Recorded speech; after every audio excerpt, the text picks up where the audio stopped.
वारी भगवंताचं दर्शन आणि पर्यावरणाचं संरक्षण करण्यासाठी दिलेला एक वेगळा संदेश।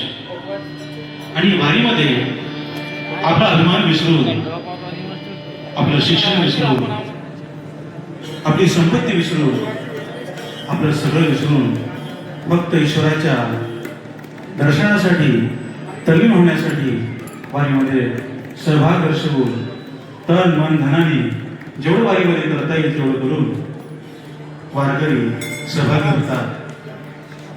काय असते ही वारी, कशी असते वारी, काय अनुभव येतो वारी, हे सगळं आपण या वारी नृत्यामध्ये अनुभवूया। वारी नृत्य पंढरीची वारी आपल्या सर्वांसमोर या ठिकाणी सादर होत आहे।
Bye.